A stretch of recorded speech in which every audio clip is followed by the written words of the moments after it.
दोस्तों आज हम चर्चा करने वाले हैं इंडिया भूटान रिलेशनशिप के बारे में। सबसे पहले हिस्ट्री को देखते हैं। तो हिस्ट्री की बात करें तो ये कहा है दुनिया से आइसोलेटेड ही रहा है। माउंटेनियस जियोग्राफी है भूटान की, इसके चलते चलते भी भूटान थोड़ा सा अलग थलग हो जाता है। पहली बार जो बायलैटरल रिलेशंस है वो इस्टेब्लिश करे गए थे 1910 में, when it signed a treaty with British empire. उस समय में भूटान की तरफ से ब्रिटिश एम्पायर के साथ में एक संधि हुई थी 1910 में, जिसके माध्यम से कुछ गाइडेंस दिया गया है कि इसका फॉरेन अफेयर कैसे रहेगा, डिफेंस रिलेशनशिप कैसे रहेंगे। इसके बाद इंडिया इंडिपेंडेंट होता है 1947 में, and Bhutan was one of the first to recognise it, और इसको पहली बार रिकॉग्नाइज करने का काम किया गया था भूटान के द्वारा। इसके साथ साथ आप देखते हैं दोनों ही जो नेशंस है आपस में क्लोज आते जा रहे हैं इनकी रिलेशनशिप हमेशा अच्छी ही रही है। भूटान एंड इंडिया ने साइन किया था एक ट्रीटी ऑफ फ्रेंडशिप 8 अगस्त 1949 को, calling for the two nations and non interference in each others internal affair. यहाँ पर बोला था कि जो दोनों के दोनों जो देश हैं अपने रिश्तों को मेंटेन करेंगे, दोनों जो है नॉन इंटरफेरेंस की नीति अपनाएंगे इंटरनल मामले में। इसके साथ साथ में एक और संधि हम किए थे जिसके माध्यम से फ्री ट्रेड हो सके, एंड एक्स्ट्राडिक्शन प्रोटोकॉल भी इसमें कुछ अपनाए गए थे। इसके अलावा ये जो ट्रीटी रही थी, एक और ट्रीटी है made Bhutan a protected state not a protectorate as it still has a power to conduct its own independent foreign policy. ये किसी के ऊपर निर्भर नहीं है, ये खुद अपनी फॉरेन पॉलिसी को बना सकता है। इसके बाद चाइना ने तिब्बत के ऊपर कब्जा कर लिया, ठीक है, एंड सीधे सीधे चाइना इसके क्लोज में आ गया। As India saw the relation with Nepal and Bhutan as the key to Himalayan frontier security policy। क्या हुआ उस समय में, अभी बीच में भूटान है तो अभी हमको कोई दिक्कत नहीं है। यदि डायरेक्ट जो है चाइना सीधे सीधे हमारी सीमा के किनारे आ जाएगा ना, तो फिर प्रॉब्लम यहाँ पर खड़ी हो जाती है। अब हिमालयन फ्रंटियर सिक्योरिटी पॉलिसी हम लेकर के आए हैं। फिर 1958 में प्राइम मिनिस्टर जवाहरलाल नेहरू ने विजिट किया था भूटान की, एंड ये रिट्रिएट किया था कि हम जो है सपोर्ट करेंगे भूटान की इंडिपेंडेंस को। रिट्रिएटेड करना मतलब होता है दोहराना। भूटान की स्वतंत्रता को हम सपोर्ट करते हैं। इसके साथ साथ में लेटर डिक्लेयर किया था that any aggression against Bhutan would be seen as act of war by India. Bhutan की कोई छेड़छाड़ करेगा तो सीधी सीधी बात है इंडिया सपोर्ट करेगा उसका।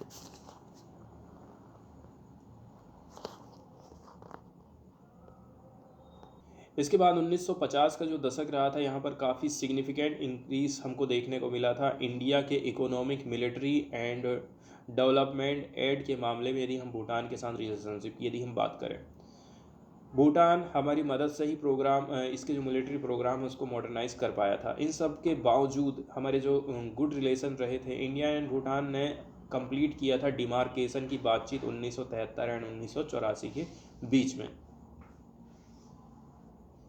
बॉर्डर डिमार्केशन जब हुआ था भारत और भूटान के बीच में, इसके माध्यम से रिजोल्व हो पाया था disagreement, except for several small sector. थोड़े बहुत छोटे मोटे सेक्टर को हम छोड़ दें तो बाकी सब जगह में हम लोग ठीक ठाक से डिमार्केशन का काम, सीमा से संबंधित जो विवाद था उसको ठीक ठाक कर पाए थे।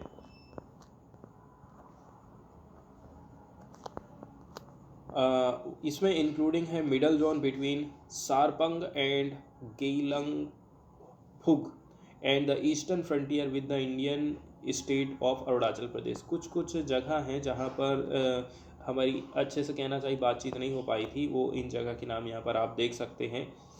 गैलेग फुग और ये सारपंग एंड गैलेग फुग के बीच की जगह है, एंड अरुणाचल प्रदेश वाला जो एरिया है। इसके बाद 2007 में इंडिया ने रीनेगोशिएट किया था 1949 में फ्रेंडशिप ट्रीटी को। इस ट्रीटी ने रिप्लेस कर दिया था कुछ प्रोविज़न को जिसमें रिक्वायरमेंट रहती है Bhutan to take India's guidance on foreign policy. Bhutan को अब इंडिया की फॉरेन पॉलिसी की ज़रूरत नहीं पड़ेगी, and not requiring India's permission to obtain arm. ठीक है, यदि वो कहीं से आर्म खरीदना चाह रहा तो इसके लिए भी इंडिया की परमिशन की अब ज़रूरत नहीं पड़ेगी।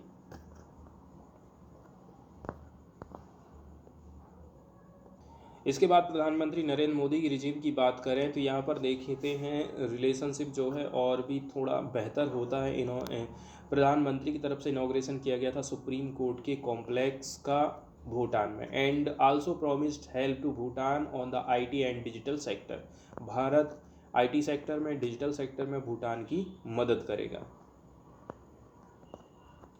कमर्शियल रिलेशनशिप की यदि हम बात करें 2012-13 के फाइनेंशियल ईयर में देखें तो इंडिया का जो बजटरी कंट्रीब्यूशन रहा था भूटान को, वो पहुंच गया है $30 बिलियन का। इसके साथ साथ में ये स्थिर तरीके से बढ़ते जा रहा है साल दर साल। यदि आप देखेंगे 61.60 बिलियन इन 2015 से 16 वाले फाइनेंशियल ईयर में, जिसके चलते चलते हम ये बोल सकते हैं कि ये लार्जेस्ट बेनिफिशरी माना जा रहा है इंडिया की सहायता का। इंडिया ऑपरेट करता है 3 हाइड्रो पावर प्रोजेक्ट, एक है 1416 मेगावाट का भूटान में एंड 3 और भी हैं 2129 मेगावाट के अंडर कंस्ट्रक्शन में चल रहे हैं।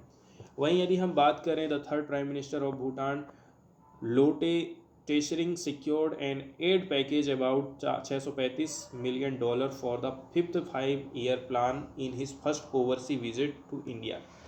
2018 में यहाँ के जो प्राइम मिनिस्टर आए थे हमारे देश में, तो उस समय में हमने घोषणा करे थे कि 635 मिलियन का पैकेज, एड पैकेज हम देंगे इसकी 12वें नंबर की जो 5 साल की प्लानिंग है उसके लिए। इसके अलावा इंडिया अलाउ करता है 16 एंट्री एंड एग्जिट पॉइंट, ताकि जो भूटानीज ट्रेड है इसके साथ साथ में अदर जो नेशंस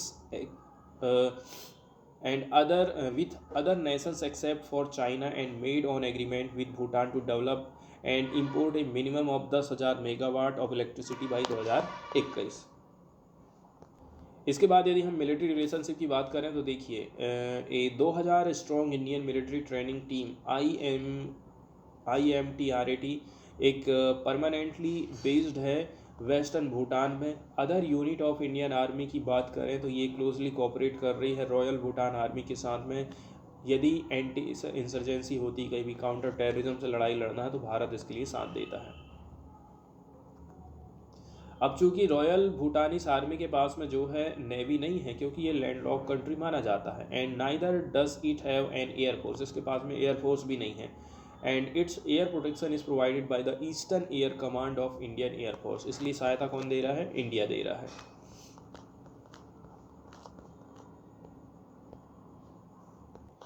अब हाल फिलहाल में एक न्यूज़ आई है जिसके माध्यम से बताया जा रहा है, आप देख सकते हैं भूटान के जो किंग हैं उनके साथ में प्रधानमंत्री नरेंद्र मोदी की मुलाकात हुई है। इंडिया एंड भूटान एग्री हो गए हैं कि हम डिस्कस करेंगे नए नए रास्तों के लिए जो कि रीजनल कनेक्टिविटी को बढ़ावा देंगे। इसके साथ साथ में हम अपग्रेड करने वाले हैं बॉर्डर एंड इमिग्रेशन पोस्ट को, ताकि हम सपोर्ट कर सके भूटान के 5th किंग जिग्मे केसर नामगेल वांगचुक के प्लान को, क्योंकि ये चाह रहे हैं कि गेल्फू को स्मार्ट सिटी बनाना चाहते हैं बॉर्डर वाले एरिया में, पार्टिकुलरली भूटान और असम के किनारे में ये लोकेटेड है।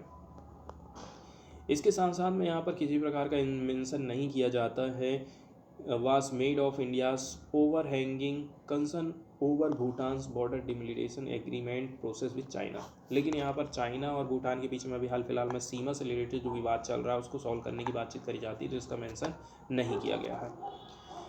इन सारी चीज़ों के अलग से आप देखेंगे decision to go ahead with final survey for the 58 kilometer cross border rail link.